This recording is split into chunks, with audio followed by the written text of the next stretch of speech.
Hello again, people of the internet, and welcome back to People's Glorious Review Channel. Alright, anyways, so, after way too long of a break posting shit here, I've got another thing I thought of interest to talk about and get to review. What we've got here today is the Haley Strategic Incog plate carrier and package. So we've got the actual plate carrier, the Incog elastic cummerbund, the Incog TRMP placard, and then of course the Thorax cummerbund, but it's also compatible with this, so of course I'm going to include that and talk about it, because why wouldn't I? That would just be anathema to my OCD. Alright, so the first thing we'll talk about here. So this video is turning into another 3-hour rant that I have to try and pare down to something reasonable later on. First thing we'll talk about is the actual plate bags themselves, which is why you're all here in the first place. I'm going to go ahead and fold this in the back. I'm going to leave this cummerbund on here because it's an absolute pain in the dick to get in and out, and I'm going to talk about that later. But right now, we're just going to talk about the plate bags, since that's what is the main part of this. So right away, you'll notice that there's an obvious difference between this plate carrier and others, and that is it's sort of, how do I put this, proprietary design, where they don't use swift clips to attach placards to it. They use a modified TRMP placard with the little sticks. I'll talk about that more in a little bit. It's an interesting idea for keeping the front of the carrier slick and low profile, since this is designed to be a concealable carrier.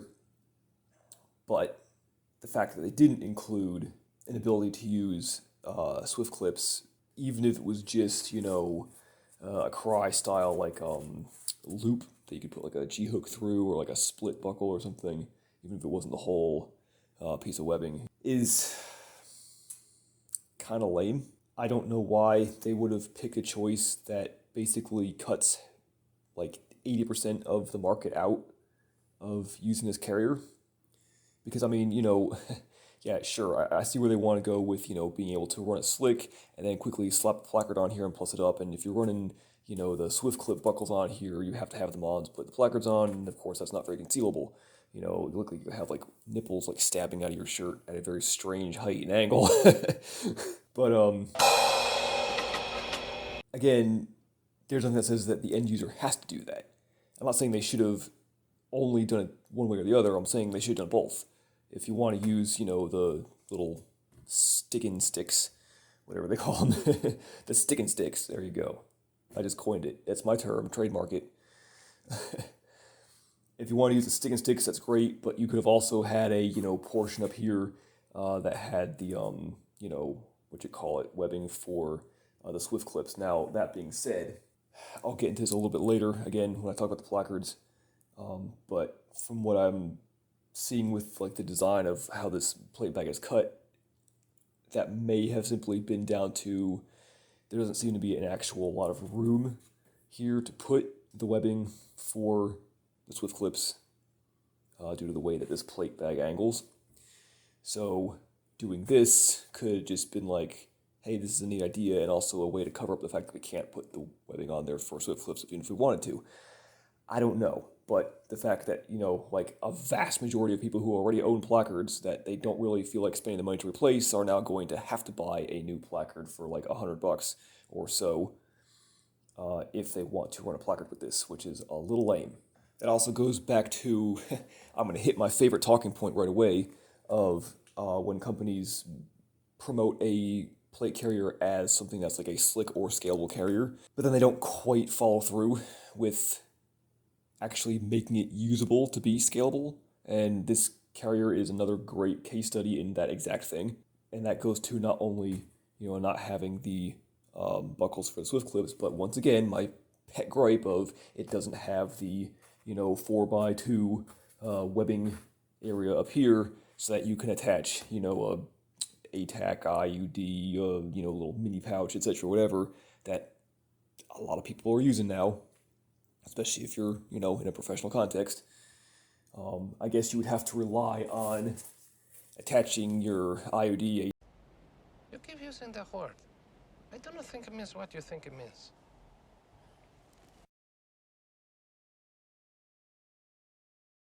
Tag whatever to the front of this thing, but again, who says the end user is going to want to do that? It's all about providing the required options for the end user to spec their plate carrier out in the way they need to use it, and forcing them to only do it one way is a little lame. As far as the rear bag goes, you'll notice that it does not have the traditional flap over the cummerbund like some carriers do. It's got these pass-through slots on the side.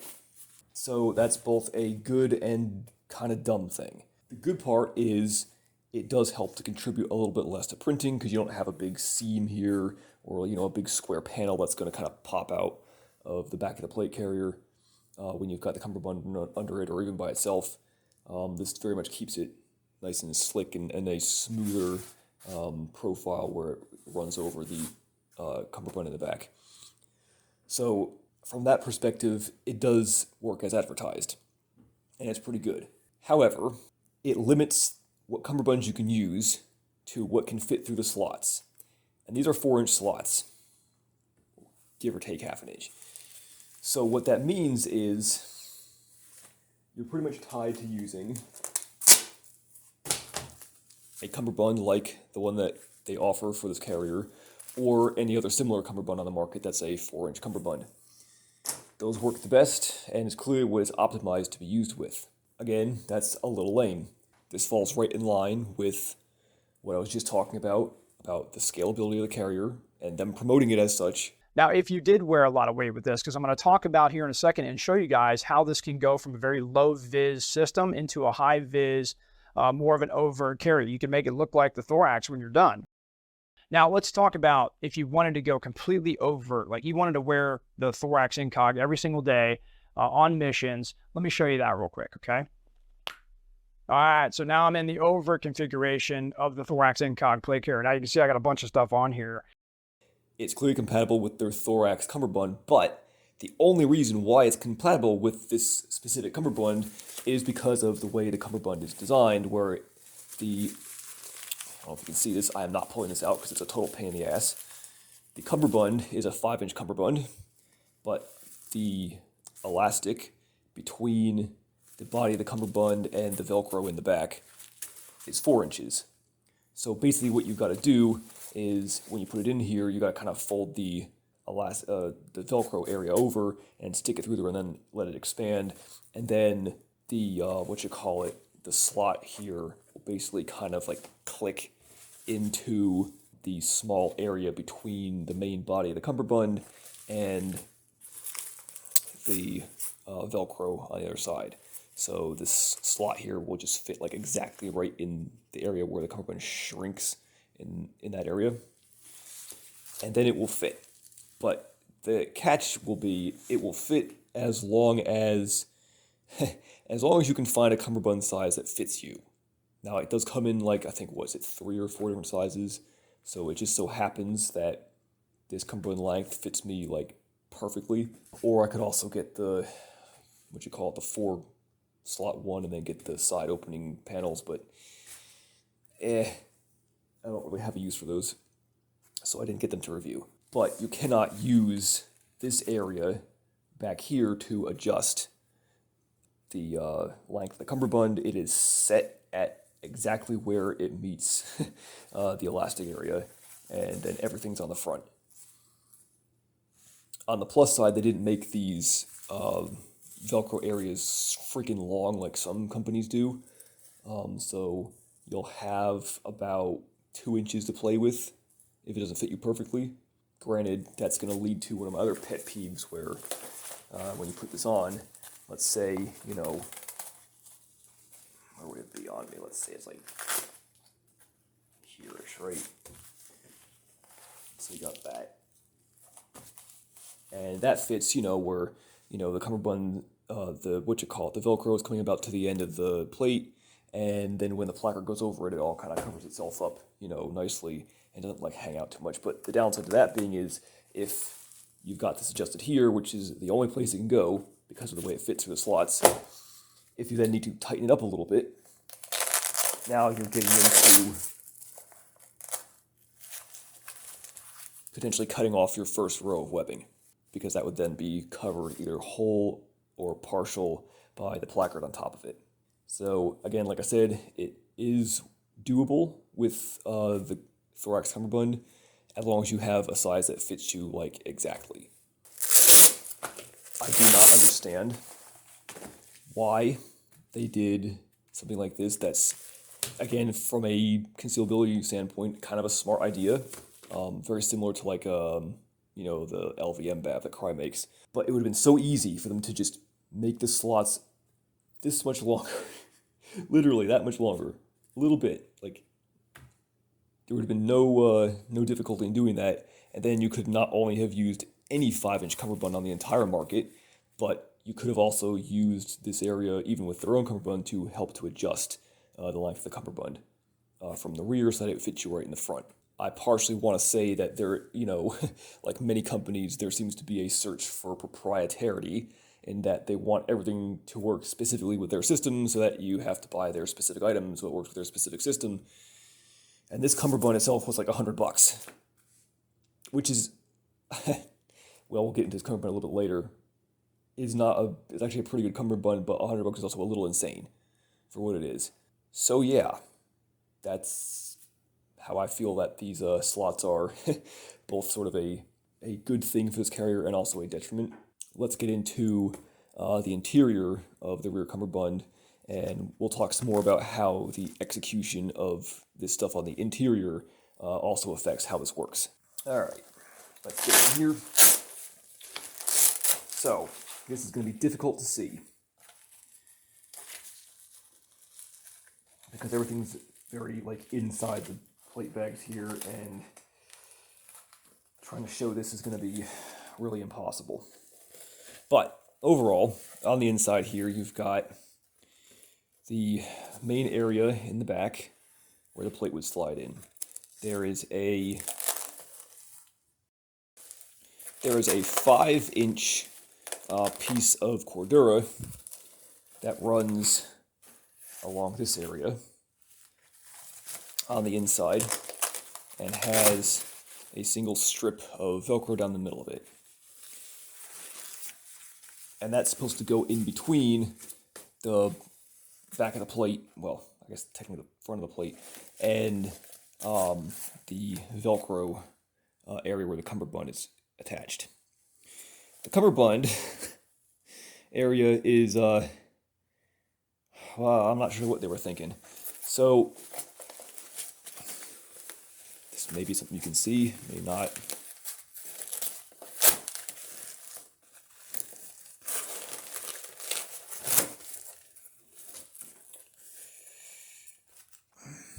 All right, well, if it can be seen, great. If not, oh well. But anyways, there is a single piece of 4-inch hook Velcro that runs on the inside of the plate bag in this area.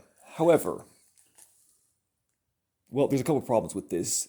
For one, it's a 4-inch piece of Velcro, which is irksome, because going back to what I said about them just making this slot a little bit bigger, and it would have fit, other cummerbunds that are standard, 5-inch cummerbunds on the market just fine. And I know 5-inch pieces of Velcro exist, so it's not like they couldn't find one. But anyways, it seems like, again, they optimized this all for a 4-inch, elastic cummerbund. Yay, good for them. Anyways, but the ironic part is, it's a 4-inch piece of Velcro. The slots are here and here, right? You can see that. The slots are here and here, but the Velcro, that's, mind you, the 4-inch piece of Velcro, comes down to about here, which means it's more like this. It does not actually line up with the slot where it should be. It's shifted down for some absurd reason. I don't know why, because obviously either a 5-inch piece of, material or a 4-inch piece of material can't go past the slots, which end here, but the Velcro comes down about, half an inch or so, maybe a little less, somewhere in here to about right in between where the slot ends and where the plate bag ends is about where the Velcro comes down to, which means that then it ends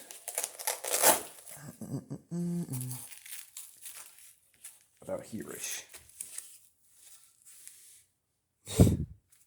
So even if you use the recommended 4-inch cummerbund, the Velcro that's in there for it does not line up with the slots. It's lower than the slots, which means that the Velcro will not purchase fully on the Velcro that's in the plate bag. The top of it will still not be attached to anything. Now, is that a huge problem? Well, no, it'll stay in. But like, come on, really? The slots are right there. All I have to do is line the Velcro up with the slots when you're, sewing it onto this, front. Anyways, the front half of this plate bag. It's pretty obvious where it's supposed to go. I'm not sure what was going on with that. But anyways, now here's the even more amusing part. This little divider flap in here that is the divider flap in here that goes between the Velcro and the plate is 5 inches tall. And it goes from here to here in the plate bags. So it also is weirdly a little shifted down, albeit it's not shifted completely down to where the Velcro is. Let's see if I can get it straight.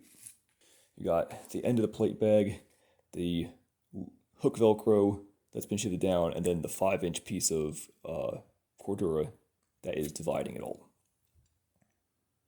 Nothing lines up where it's supposed to.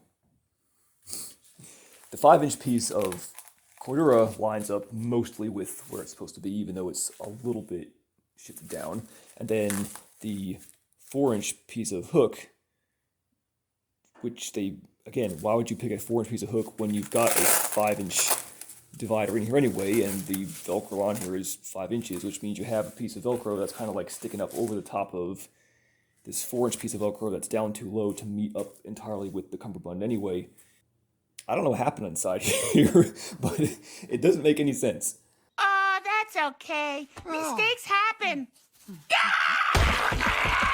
Maybe this is one of those situations where, like, it was, when it was designed, they're like, yeah, do it this way, and then it went to, like, the production department, and they were like, okay, that must be the way it's supposed to be done, and then made some changes or didn't quite understand the assignment, or it was designed like this to start with, which, okay, that's special, I guess. Anyways, how you screw up something that's obvious is, like, gonna be a peeve that I'm probably gonna beat to death a little bit with this carrier, but, like, it was a good idea, and in the vein of so much gear that I've come across over the years, a good idea that is very strangely executed in a way that then makes it kind of not really entirely work as it seems to have been intended. So, there you have it.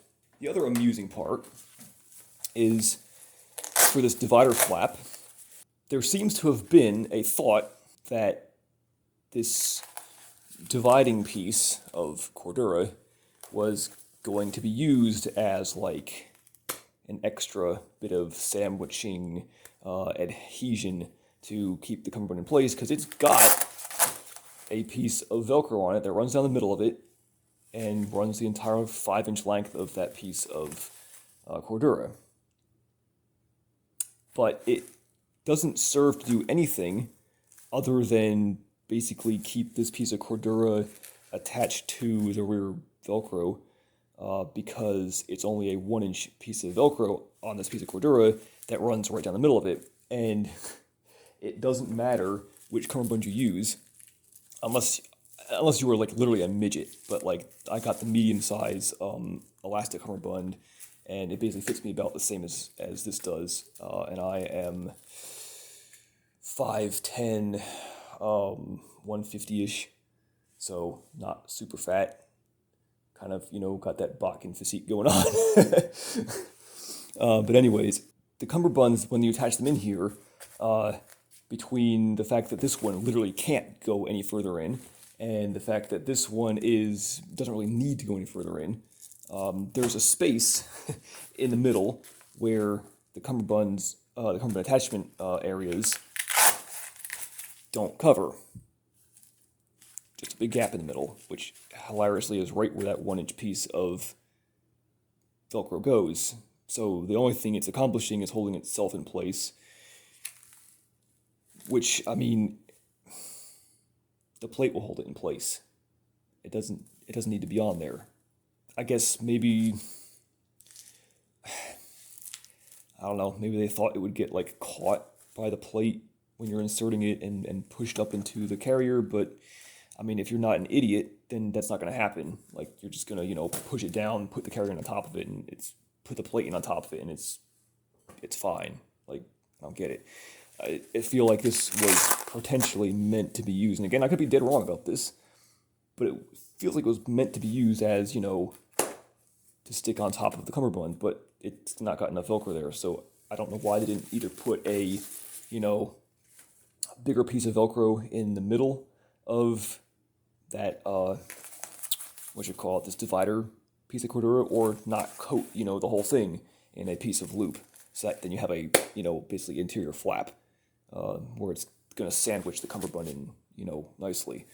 Again, I don't know if you can see this, but if you can see how big of a leftover gap there is between, there you go, you can kind of see it, between where the 4-inch piece of hook Velcro ends and where the tops of this 5-inch cummerbund come out to, between it not only being 4 inches instead of 5 inches, but also being shifted down a little bit by like half an inch. It's quite off from where it should be sitting up here.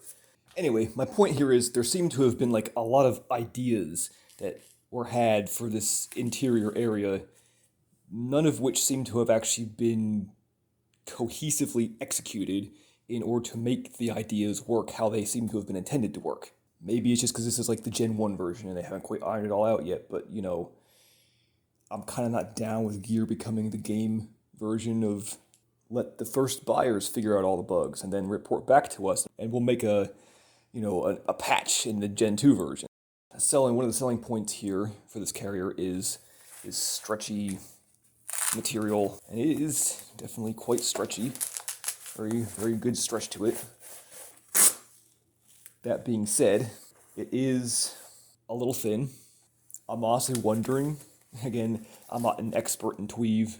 If I'm making a wrong assumption here, then so be it. But I'm kind of almost wondering if this is also something that perhaps should have been doubled up, kind of like they made a big to-do about with the cummerbund being, double up for longevity and stuff. I generally question the long-term durability of this material. Again, this is the area that's, sitting against your back, so, or your, chest, so it shouldn't be being that abraded, but I mean, after, taking it on and off many times, or consistently just being stretched out, having a plate in here, like, that is, just the stretching of it is wear on the fabric. I don't trust any of this shit. So, there's that. I know this stuff isn't the most durable stuff ever, but it does seem to do the job. It definitely will fit a variety of plate thicknesses as they advertise. That being said, I am running a set of Hesco 3810 sappy size plates. And when they are in here,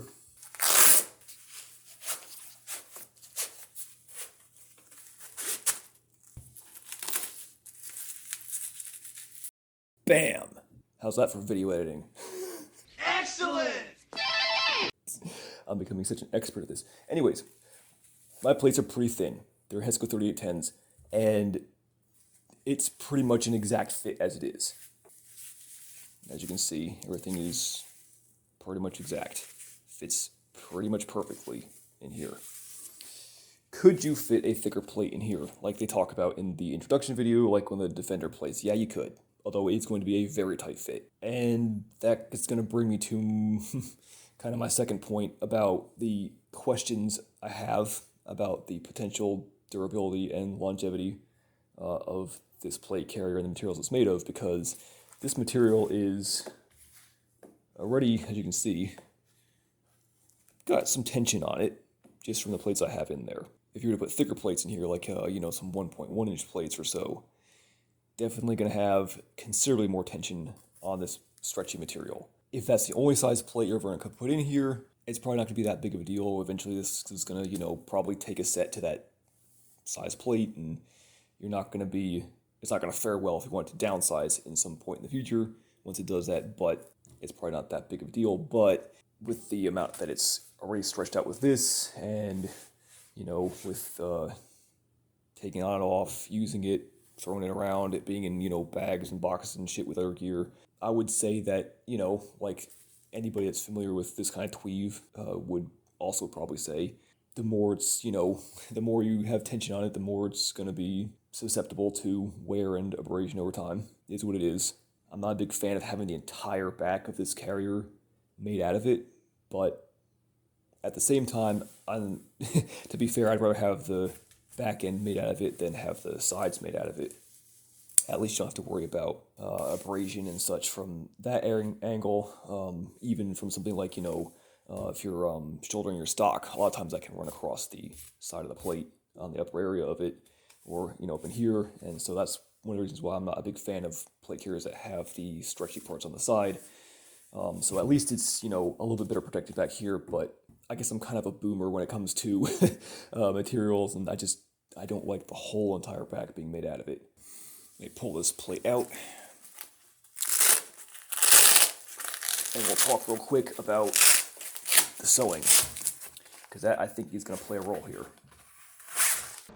Alright, so here is the front plate bag inside out, and we're just going to go over the front bag because both of them are basically the same thing. Nobody thinks you're going to turn their plate carriers inside out, but some of us are autists. So, as far as the stitching goes, it's what I'd expect from any US manufacturer. It's fine.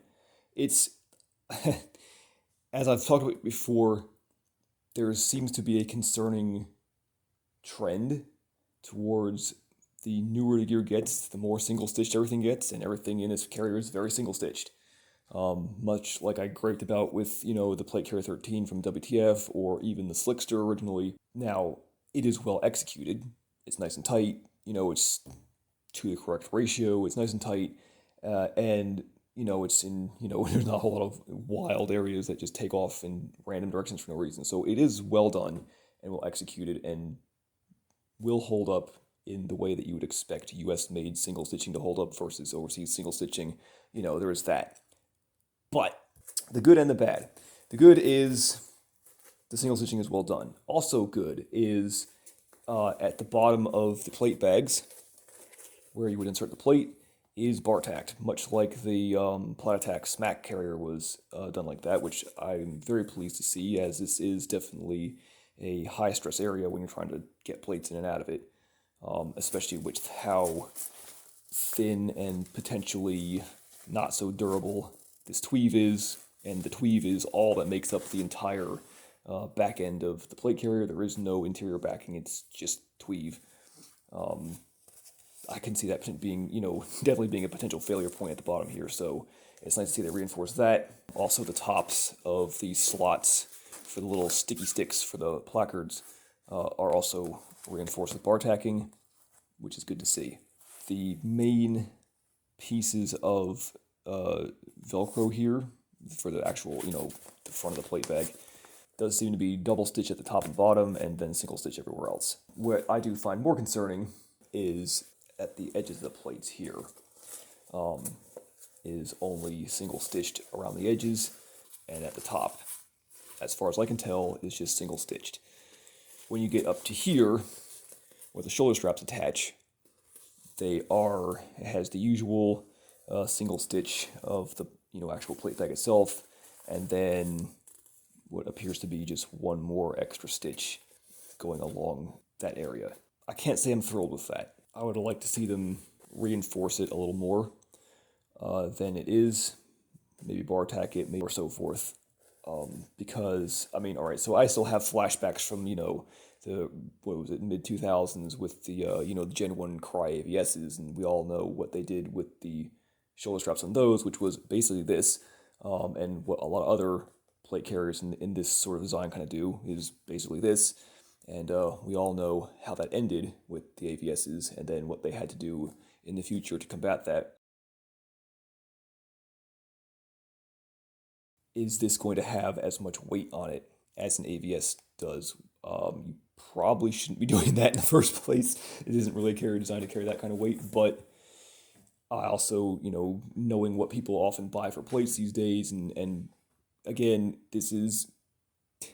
they did say this is a scalable carrier, and we all know what's going to happen to this carrier when you say it's scalable. I mean, we've all seen the slicksters that people have pimped out with, like... Bars, charms, candy, powder, coffee, sugar matches, compass, bayonet, entrenching tool, ammunition, gas mask, reset bag with ammo, my webbing, my 45, canteen, 2 cartons of smokes, Hawkins mine, 2 grenades, smoke grenade, gamma grenade, TNT, this bullshit, and a pair of nasty skivvies. What's your point?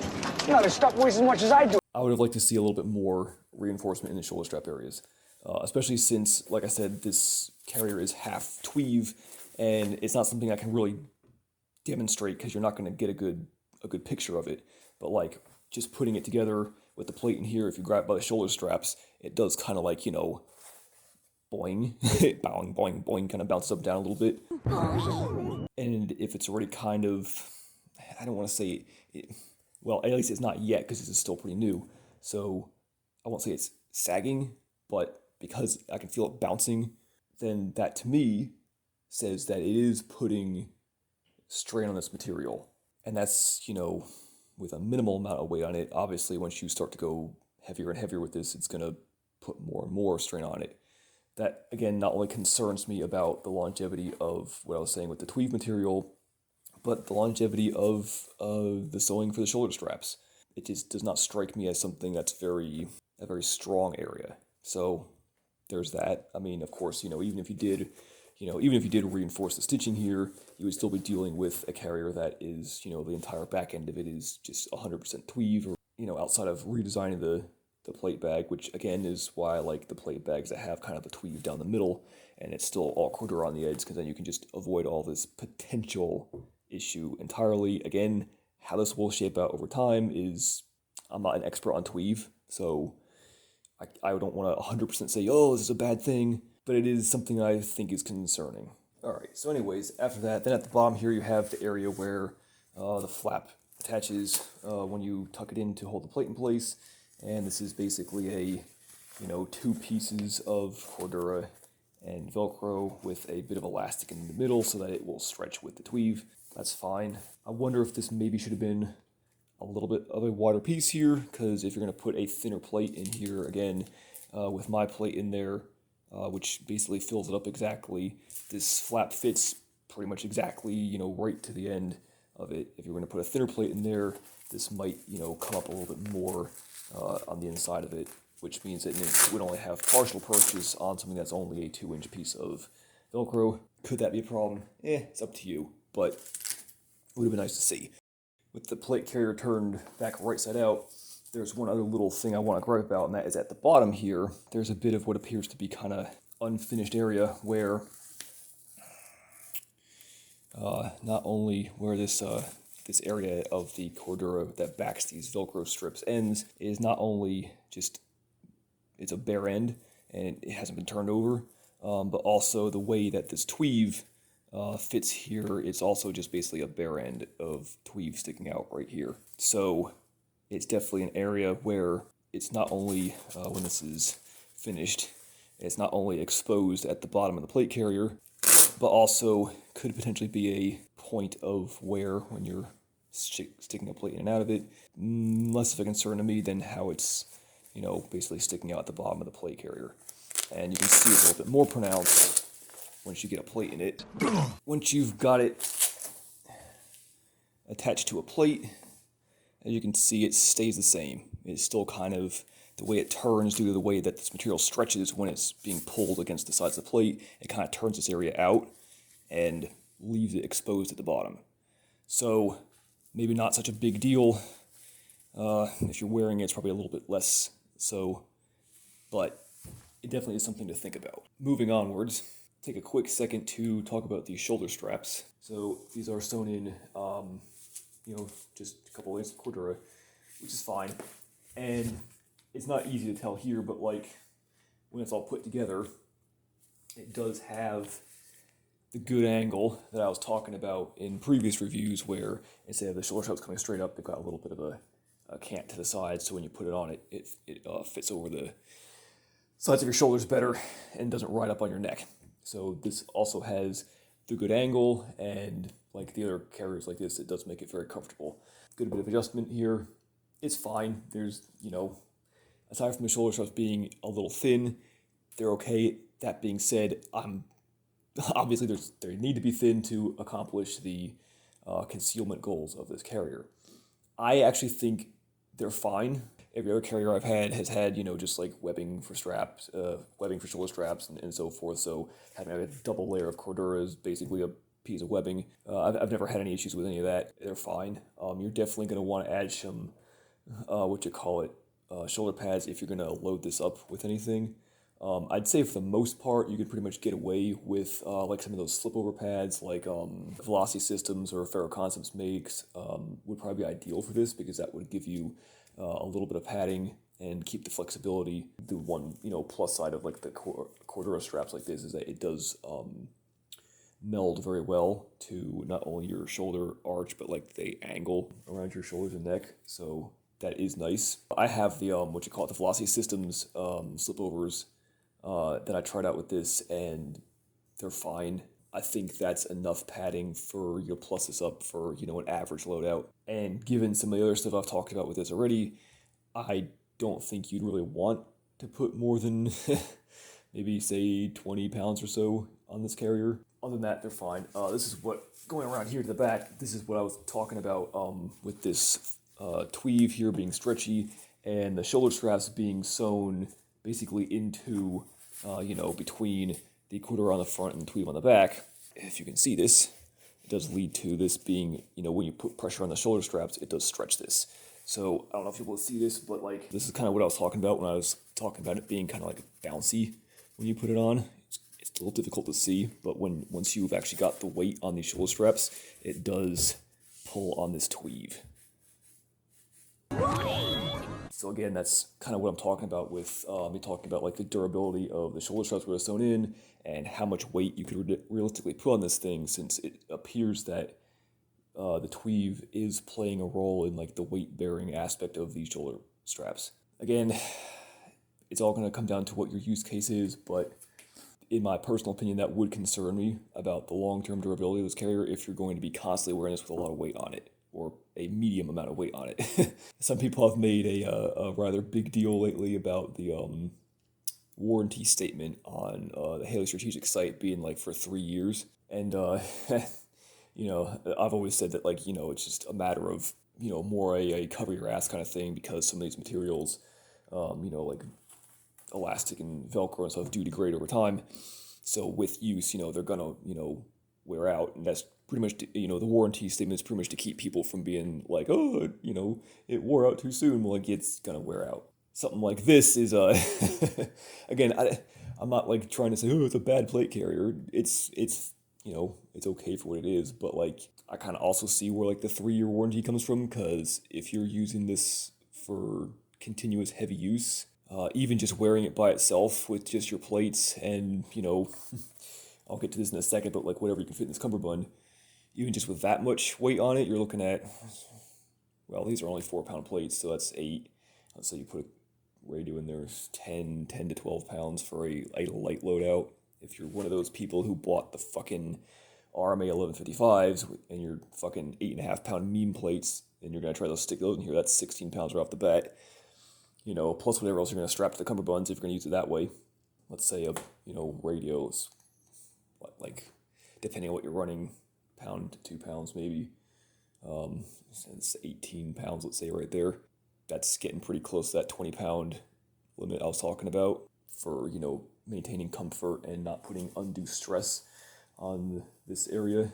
if you're going to wear it constantly like that. Unfortunately, I can't fast forward 3 years into the future, but I would very much question whether it'll make it 3 years if you're constantly using it with a lot of weight on it. That's my biggest concern with this carrier. Other than that, it's pretty good.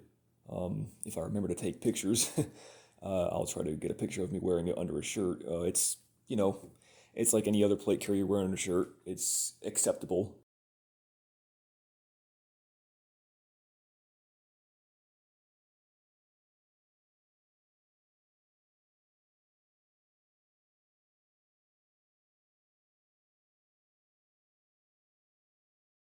It's nothing new under the sun, is what I'm saying. Yeah, it's a concealable plate carrier. It works about the same as all the other concealable plate carriers I've owned. It's just the nature of the beast. I kind of wonder, it very much reminds me of an updated Pig Brig plate carrier, if anybody ever owned one of those.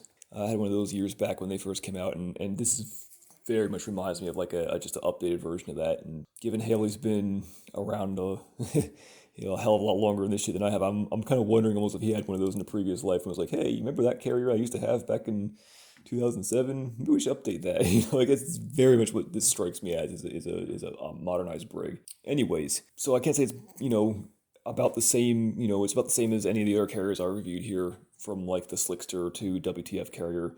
I kind of looked at the plate bag and I said, oh, $125 for a plate bag, that's a pretty good price. And now getting it and looking over it and trying it on and stuff, yeah, they're $100 plate bags, kind of like any other carrier on the market that's $100 for a pair of plate bags price. It's about on par for that. On to the rest of this stuff. Getting a little bit further on to talk about this elastic cummerbund, which is the main cummerbund that they talk about in the promotional video that this comes with. So basically what we have here is a very simple design where it is your classic 2 pieces of elastic, Velcro for the rear attachment, Velcro for the front attachment, and then a pocket in the front with a bit of laser cut Molle on the front of it. As noted in the promotional video and everything for this, this pocket is a bit oversized because it's meant to be able to also fit a PRC 152 size radio in it. It's comes in a couple different sizes, and the medium size here is sized very well for smaller people. Again, Botkin clones rise up. But at the end of the day, it's a little underwhelming. Okay, very underwhelming. To be quite blunt, while I'm on the topic of T-Rex arms, their cummerbund's a better design. It's a multi-cell cummerbund, and then they've got the bigger section in the back for a small IFAC or some shit. They actually put some interesting design work into actually getting the most out of an elastic cummerbund, whereas this is just an extremely basic design that really only does one thing well.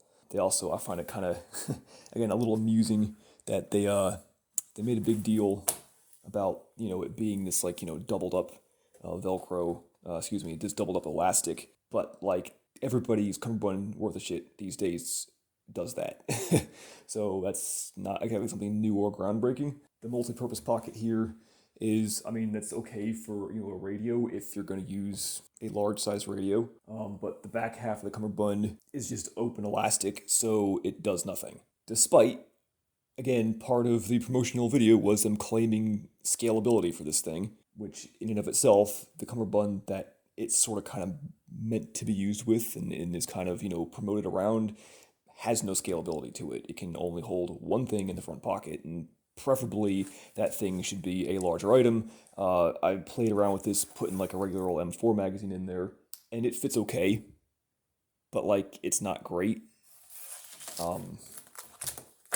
Basically, you're going to be relying on the bungee to retain it, because this wider pocket is a little bit too wide for an M4 magazine, and then once this thing starts to stretch out, it's going to become even more wide and even less retention. It probably wouldn't be bad if you were running something with a 308. It would be, about the right size for that, although maybe a little bit too deep. Possibly a interesting use case if you had something like that. Other than that, literally any other cummerbund from any other company that makes a 4-inch elastic cummerbund is just as good, and often better featured. So I guess it's a good thing you're not stuck 100% with a proprietary option like this. But the kind of amusing part is, because of that, there's also really no reason to buy this cummerbund. specifically from Haley Strategic, unless you need the very niche use of exactly one pocket to put a radio in and nothing else. Just buy the plate bags and any other cummerbund that's of decent quality, and you're set to go. You could probably find some of those for less than $60 too. That's the thing that kind of gets me with this, is it's a $60 elastic cummerbund. I'm not seeing it, guys. Like, I'm not seeing it. It's 2 pieces of elastic, a couple pieces of Velcro one wrap, and like some webbing. I know this laser cut laminate can't be that expensive, so I'm sure that's not contributing mightily to the cost here. So you gotta kind of question what the fuck they were thinking with this cummerbund design, as it seems like they were mainly on a search for a proprietary cummerbund idea, not necessarily a fully functional item. And again, I don't mean to shit on Haley Strategic that much, but it very much seems like one of these, classic ploys to sucker people who come onto the website into one-stop shopping, and buying a less good, I won't say less good qualitatively because it's decent quality cummerbund, but a less well thought out, less good features, less useful item just because they're already there. And I'll just buy this one because I'm here, even though it's not that great and overpriced. And not, hopefully they don't think about what they actually need while they're in the middle of, spending money on your website. Now, in the promotional video, they mentioned some sort of interesting slip-on side plate covers that pair with this cummerbund. So perhaps I can see that being a reason why they weren't eager to turn this area back here into an extra pocket. But as you can't get them, because they are apparently some sort of super secret ninja shit, who cares? It just makes this cummerbund even more irrelevant for the average buyer. Now on the flip side, now that we're done with that, on the flip side, we have their Molle cummerbund from the Thorax, which again, I am not taking out of this rear plate bag because I'm still fooling around with this and it's a utter pain in the dick to get out of here. So you're just gonna have to deal with this for a minute. Yeah, motherfucker. But on the flip side, this is actually a really good cummerbund. It's well sewn. It's a great design. It's got the little, it's got an interior pocket here, so you can either put some soft armor in or get the caps, which of course you will have to pay an extra $35 for the privilege of using, but they do exist at least. So this is it's also got these cool little pass-throughs here, these little pass-through slots that you can use for like cable management for like your radios or whatever else, other electronic devices. So that's cool, and it's also got an elastic piece in the middle here so that it flexes. When I first saw it on the website, I was like, oh man, it's a kind of outdated design where just a piece of cordura and webbing and that's it, just Velcro on the ends, which if you've ever worn one of those kind of cummerbunds, it's like wearing a tourniquet if you want to get it actually tight enough to fit the plate snug around your body. So after looking into it some more, it was a very pleasant thing to see that they had actually put the elastic in there, which of course the elastic is also doubled up just like the elastic cummerbund is, which is exactly how it should be. So it's a very good cummerbund. The only downside to it is it's fucking $99, and I'm still not seeing it. I've owned other cummerbunds in the past that are very similar to this. They weren't $99. I would say this would be something I would expect to run in like the $60 to $75 range, which if they were going to charge $99 for this thing, it would then make sense for it to include the very special little, side plate caps, which should have come with this thing in the first place for that kind of money, but don't for some reason. Other than that, yeah, this is a great cummerbund, and if you can get it for less than $99, and you're looking for a, standard Molle cummerbund to put on another plate carrier, or this one, etc., so forth and so on, yeah, it's great. Totally fine cummerbund, and if you're wondering why I don't have much to say about this, it's because there's not much to say about this. It's all pretty good except for the price. So I can't say I'm entirely a huge fan of this placard. For starters, the MP2 inserts are a little bit thicker than the average Kydex or plastic inserts that I've used with other placards or pouches. So what this leads to is anything that you're going to put on the front of this thing is going to stick off a little bit more than it would with other types of plastic insert type placards or pouches. For example, this is a Shaw Concepts flex rifle pouch. For example, we'll put this in here.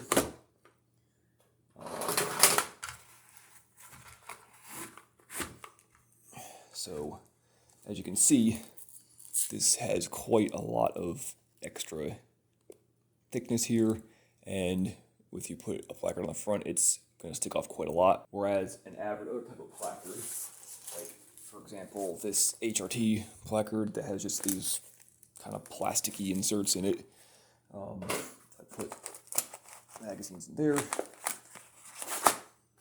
this on the front here. As you can see, there's a considerable difference just between that. So if it's here, it's here. As you can see, there's quite a difference in how far it makes things stick off the front of the placard. Also, while the retention is good for these MP2 inserts, and I don't really see what everyone's complaining about as far as that goes, but drawing from them is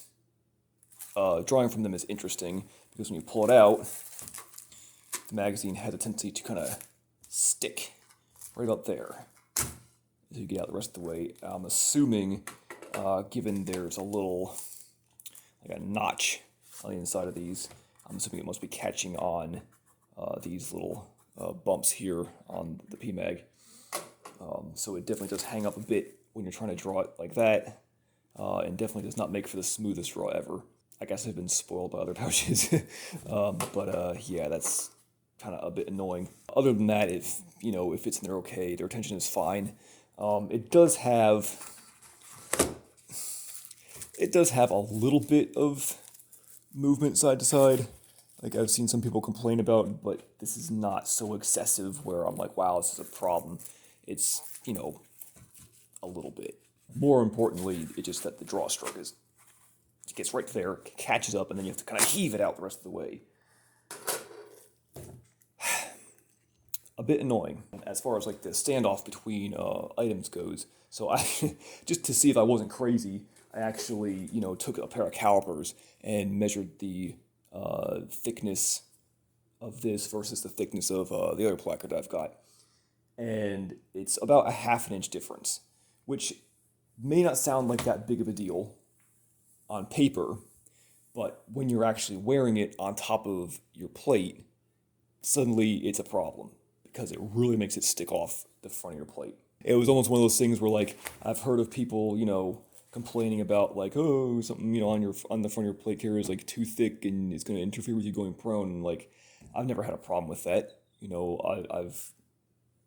A lot of that is kind of nonsense for various reasons, unless you're severely overloading the front of it. But after kind of playing around with this and seeing how far anything you attach to this placard sticks off the front of it because of the extra thickness of the inserts, at least that's what I'm assuming is leading to that, I've started to kind of wonder if perhaps people using items like this is what's leading to there being a little bit of a false positive in people over-hyping the amount of issue it is to go prone with a plate carrier and some stuff on the front. Because I've never had a problem with, other pouches and placards and stuff before, but playing around with this is like, okay, this is a whole new level of thickness. I mean, if you put the magazines in here, I mean, you're looking at like an entire magazine's worth of space between it, just slightly under it. So it definitely is quite a lot of, how do I put this, a bit of an inefficient use of space when it comes to something that's on the front of your plate. As far as the rest goes, Lifted like a lady's skirt!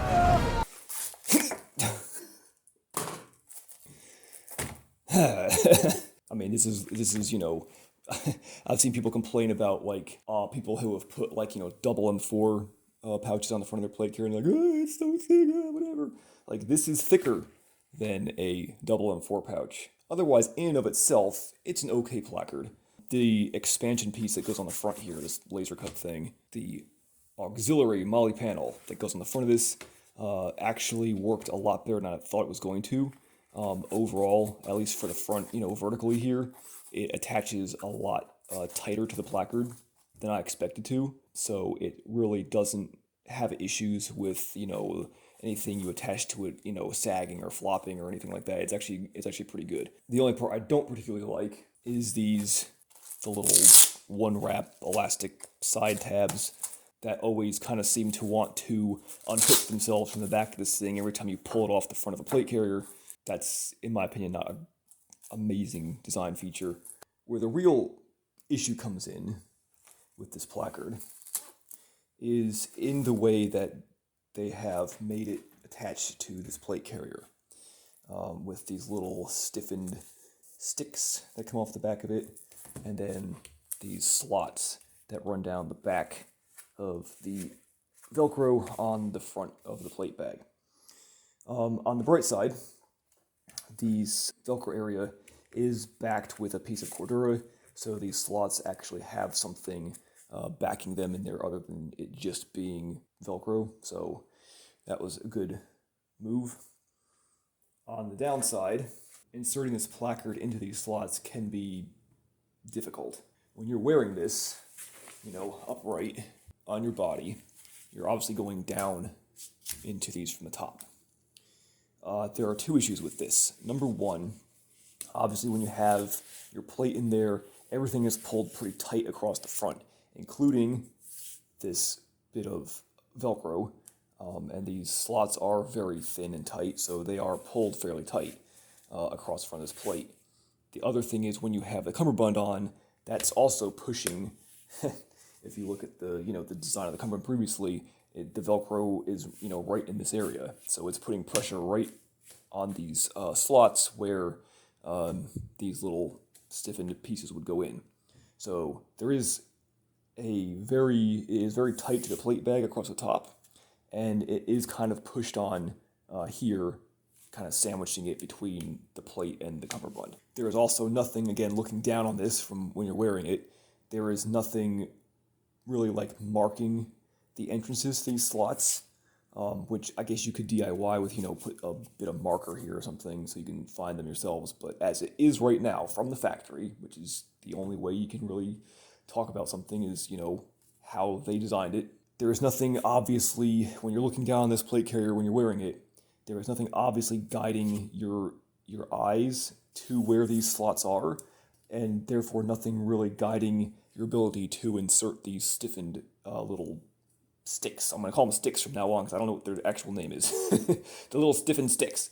There's nothing visually cueing you where to put them, and nothing to really help to guide them into it initially. If you don't kind of know by guesstimation where these are, it can be a bit hard to just find the opening to start with, especially when it's all being pulled flat against the front plate because it's being sandwiched in there. It's like the entrance to these slots almost need a little bit of something to flare them out a little bit so that you can not only visually instantly see them, but also help you to insert the little slidey sticks into the pockets easier, because the way this works right now, I don't know if you can see this, but it's a matter of, basically finding the insert pockets and sticking the sticks in there.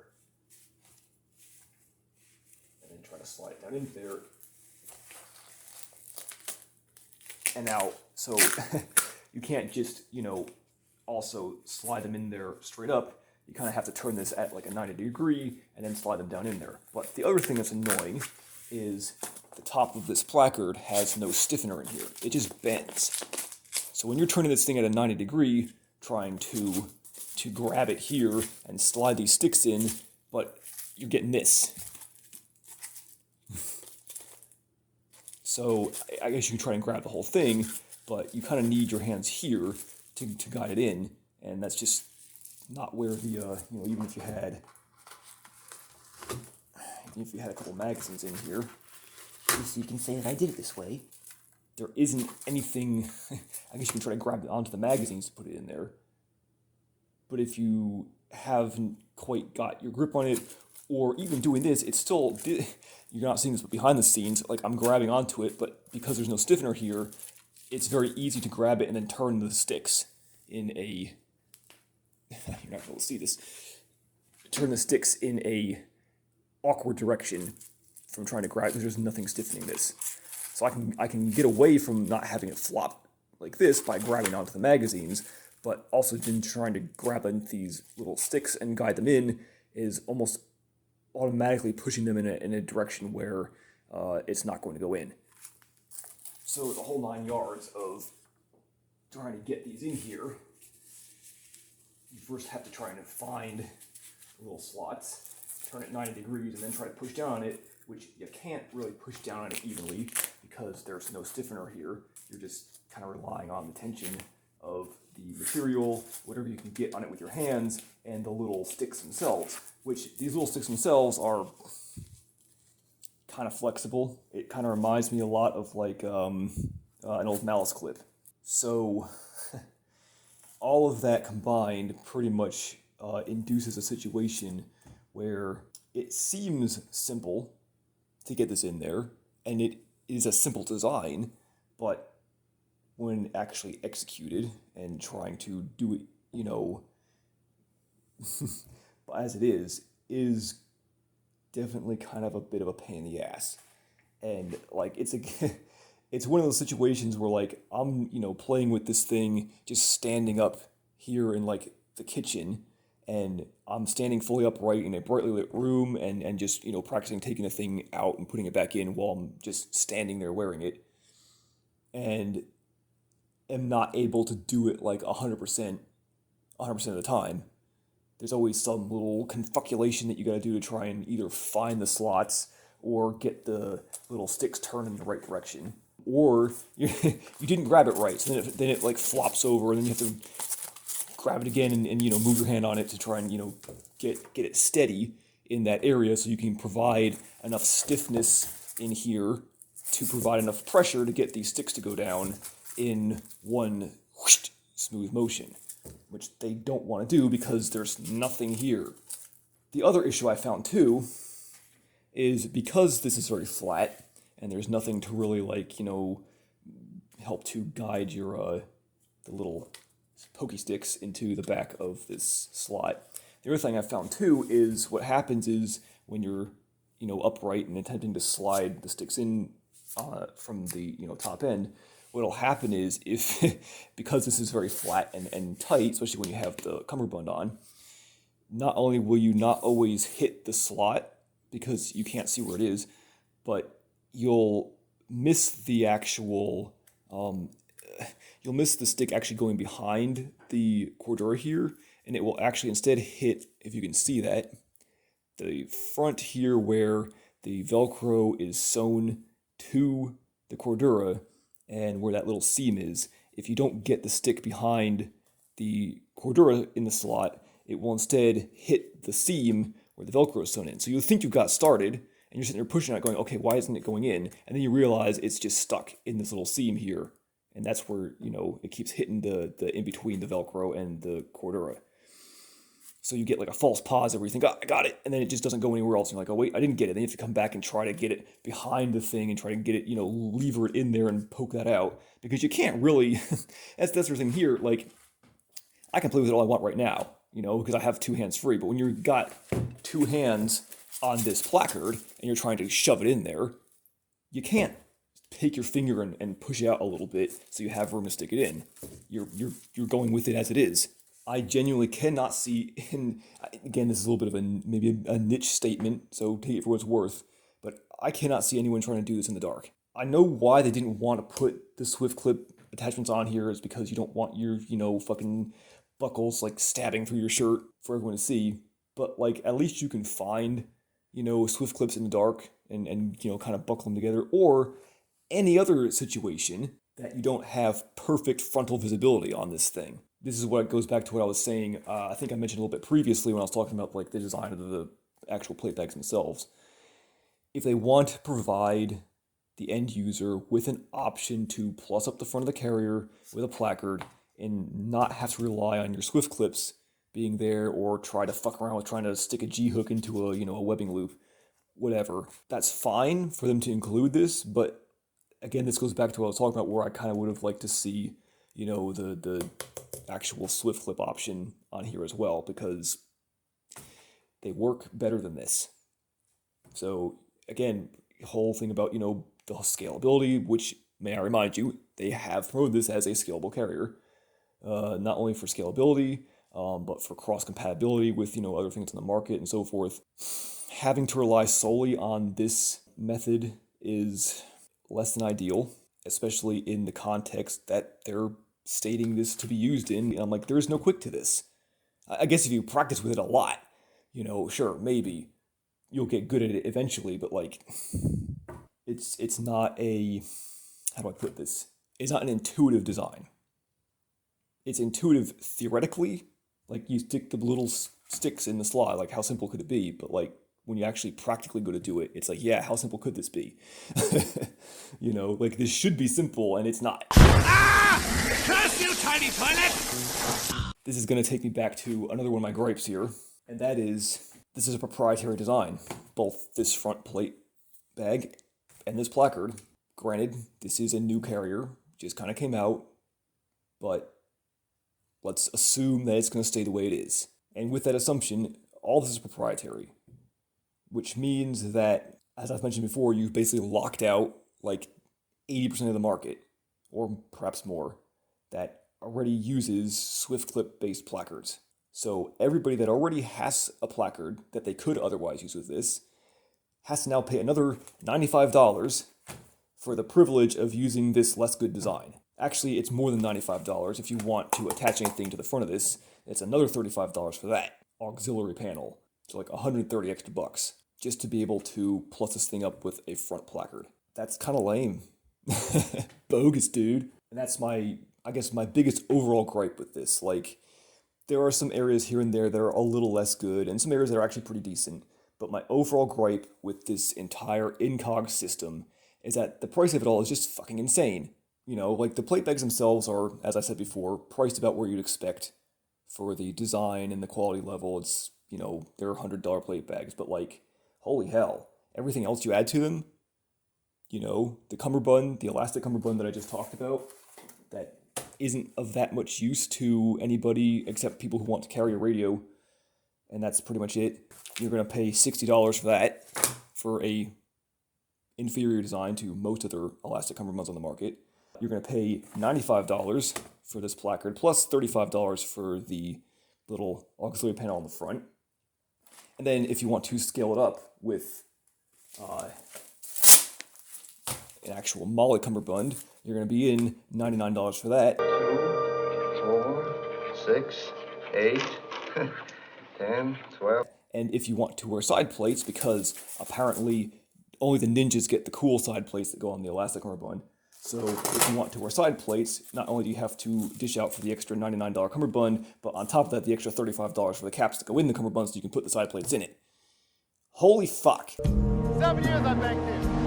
You know what they told me when I asked for a loan? A small loan. They told me that I was not economically viable. Excuse me, sir. Excuse me. How'd your loan work out? Did they give you a loan? He must be economically viable. There's a man with a smile on his face. He looks like a happy customer. That's what an economically viable person looks like. Economically viable. Next thing you know, you've dished out like $450 for a setup that is a setup that you have to spend that kind of money on to get the usability out of it. Inconceivable! Now bear in mind, I'm griping about this because, per the promotional video, they have made the scalability of this a selling point. Not only is it supposed to be a good slick carrier that you can conceal, it is also supposed to be scalable. But everything here is perhaps not only not the most amazing design ever, except this cummerbund is pretty darn good, but it's very proprietary. These plate bags, the way they're designed, shoehorns you into using specific proprietary items like this placard, and if you want to scale it up, this cummerbund, and that's it. So you pretty much have locked out like the majority of the gear market that already exists.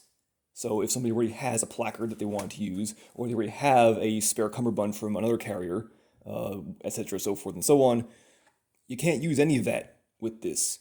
You have to use only the special items that have been specially designed for this special carrier. And you have to do that all just so it can scale. If you're just going to buy the thing, like I said before, if you don't care about the scalability, buy the $100 plate bags and any elastic cummerbund on the market that you like, slap it together and you're good to go.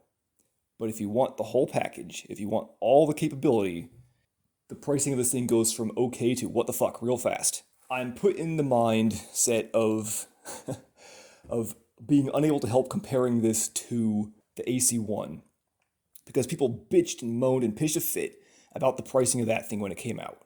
And ironically, you could go out right now, you can buy an AC1, it will have a better cummerbund, you will be able to buy this awesome $99 scalable cummerbund here that will take soft or hard armor, and between the price of the AC1 and the price of this cummerbund, you'll still come out cheaper than putting all this together.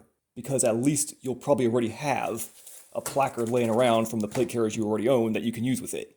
And you won't have to pay another $95. Or, failing that, the thing has Swift Clip compatibility on the AC1, so you can just pick any placard you want, which most of them will cost you less than $95, or, actually I take that back, less than $130 for the whole 9 yards.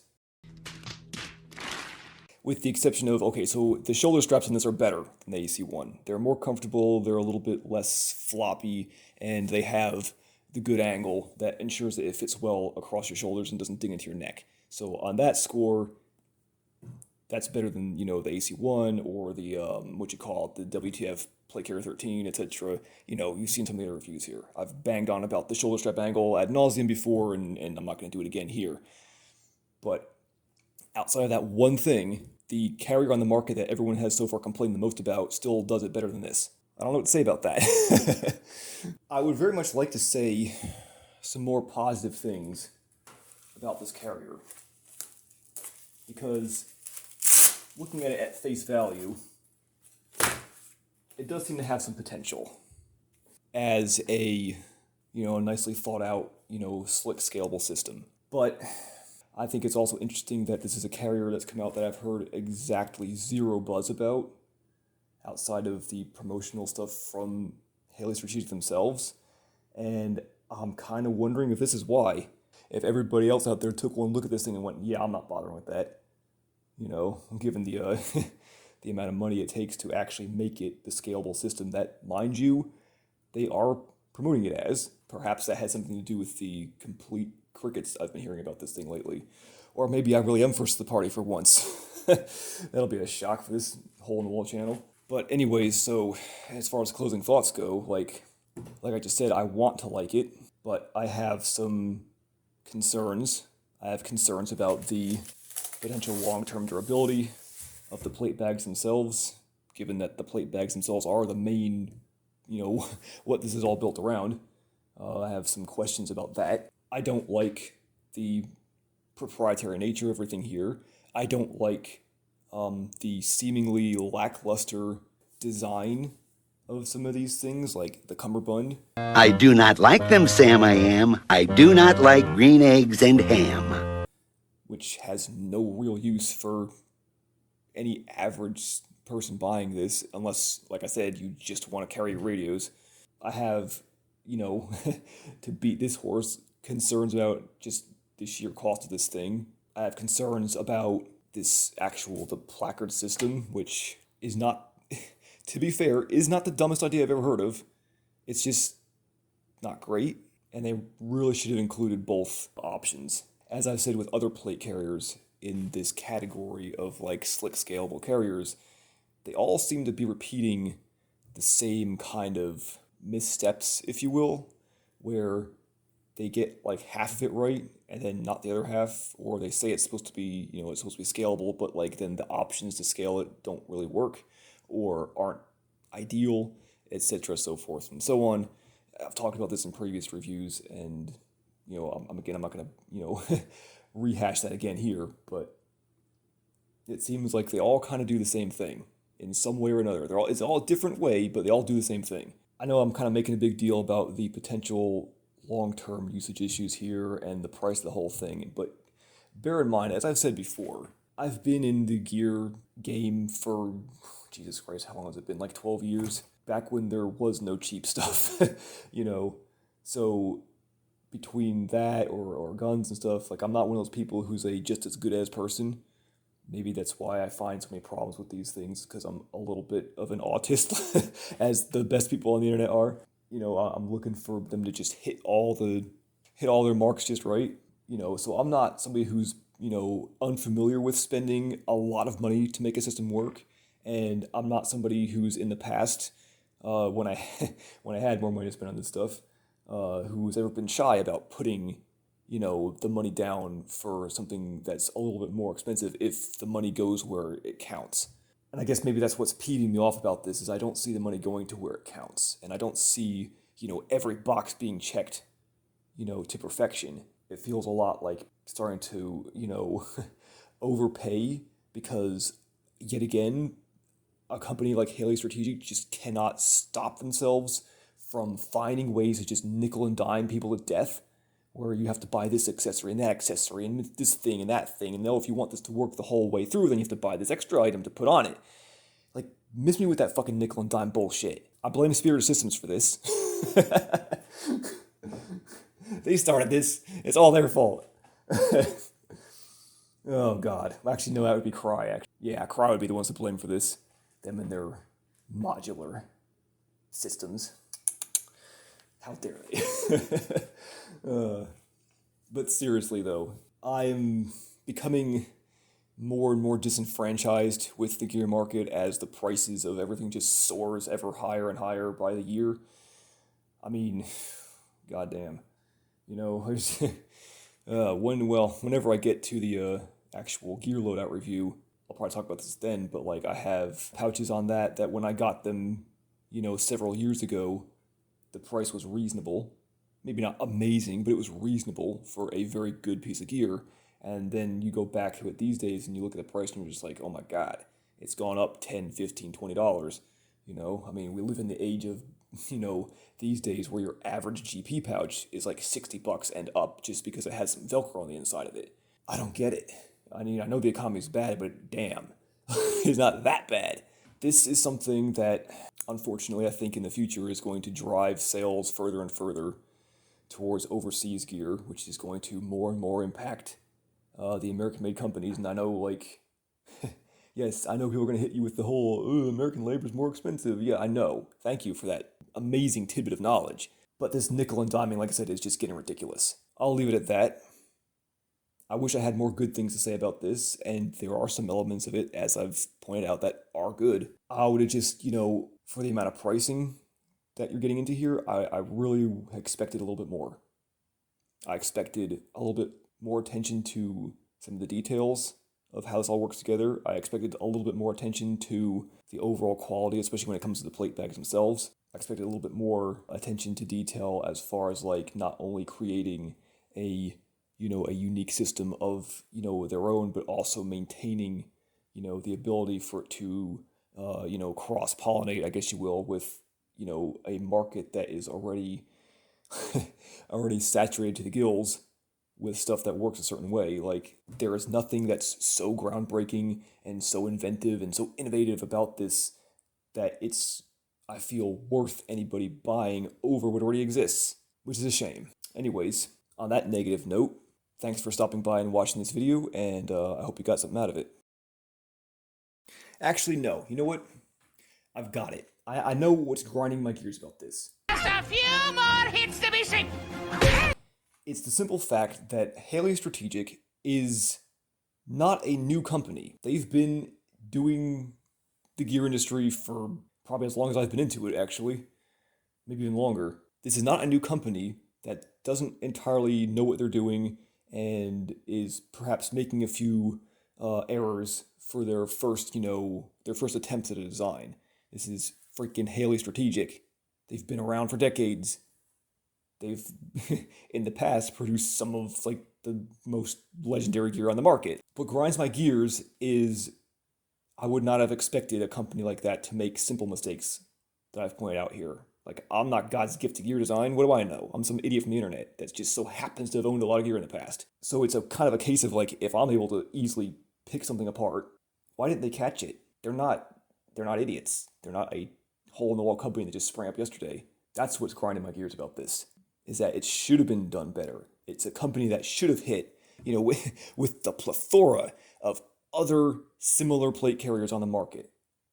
All the other slick scalable carriers out there for them to take design cues from, or look at and say, oh, they did that wrong, we should do this differently, or we can do that better. Kind of what I've been doing on this channel for all my reviews.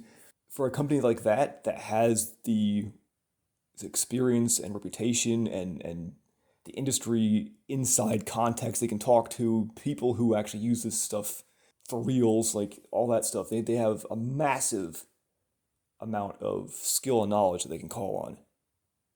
I would not have expected a company like that to just kind of whiff on the subtle basics of something like this when coming up with their own design. 'Cause like I said before, I'm not a stranger to paying a little extra money for gear that's, it's got it where it counts. And if this thing was just banging, like if it was like the best slick carrier I'd ever seen in my life and it was, perfect in every way, okay, fine. Like it is what it is. Like back in the day, I owned a fucking Cry AVS. Actually, I owned more than one of them. Hashtag privilege. hashtag first world problems. Like I will spend the money if I feel it's worth bothering with. I just don't see it here. And I don't know why I don't see it here. From a company that, it should have been a great thing. I think underneath all this stuff, that's what really just irks me about this whole system. It's just another case of, every other plate carrier I've reviewed on this channel of it's so close but so far. Almost there, but not quite. Why are all of these slick scalable carriers in the market like that? Like I said before, they always whiff something. And the thing they whiff is usually like subtle but critical. Failure, knife hand. Failure to execute the key core features is a problem that I've noticed with all of these slick scalable carriers that I've talked about. And sadly, the Haley has put itself into the category of being no exception to that. I don't get it. Apparently, they just need to hire me. I'm so brilliant. Oh, God. Anyways. Pub